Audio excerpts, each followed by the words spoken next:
Welcome to our channel. Today we're diving into the top idioms you need to know for the IELTS speaking test in 2025. If you're anything like me, you love learning new vocabulary, and idioms are like the crown jewels of language. They add color, personality, and that extra sparkle to your speaking, which is exactly what the IELTS examiner is looking for. We're going to break down 5 fantastic idioms that are not only common in everyday English, but are also incredibly useful for the IELTS. Trust me, using these correctly can make a real difference in your score. We'll be looking at their meanings, how to use them naturally in sentences, and I'll give you some handy tips to help you remember them. So, if you're ready to impress the examiner and boost your IELTS speaking score, grab your notebook and let's get started. Our first idiom is a classic, break the ice. Now imagine you're in the IELTS speaking test and you've just met the examiner. It can feel a bit awkward, right? That's where breaking the ice comes in.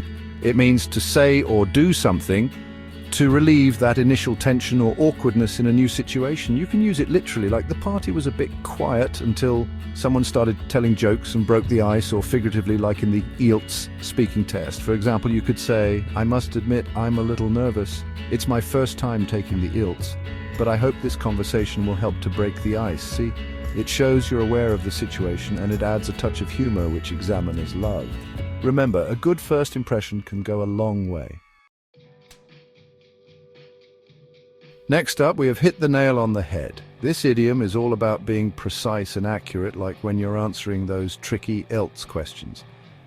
Imagine the examiner asks you about the benefits of learning a new language. You could say, well, I think learning a new language opens up a whole new world of opportunities for travel, for work, and even just for personal growth. But if you really want to hit the nail on the head, you could add, for example, I recently learned Spanish and it allowed me to communicate directly with locals while traveling in South America.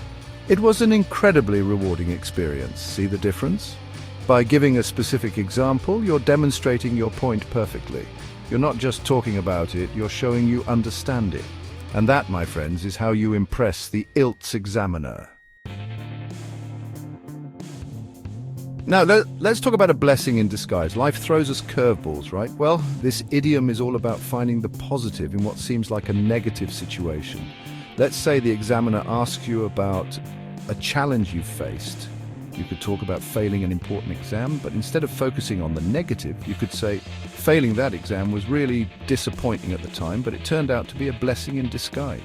It made me realize I needed to change my study habits, and I actually ended up performing much better in the long run. See, you've taken a potentially negative situation and shown the positive outcome. It demonstrates resilience, a positive outlook, and the ability to learn from your experiences, all qualities the IELTS examiner loves to see. Our next idiom is for all you dedicated students out there. Burn the midnight oil. We all know that preparing for the IELTS takes time and effort, and this idiom perfectly captures that sense of hard work and late-night study sessions. Let's say the examiner asks you about your hobbies. You could say, well, lately I've been burning the midnight oil preparing for my IELTS exam, but when I do have some free time, I enjoy reading and going for walks in nature. It shows that you're committed to your goals and not afraid of putting in the effort to achieve them. Remember though, balance is key. Don't forget to take breaks and recharge your batteries. And finally, we have the ball is in your court. This idiom is all about taking responsibility and making decisions.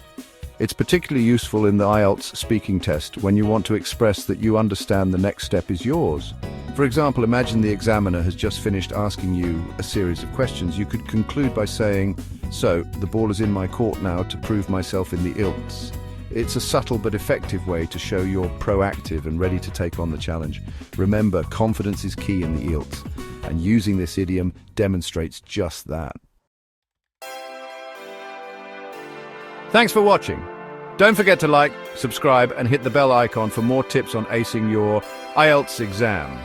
I hope you found these idioms helpful and feel more confident about incorporating them into your speaking. Remember, practice makes perfect, so keep practicing, stay positive, and you'll be well on your way to achieving your desired IELTS score. See you next time.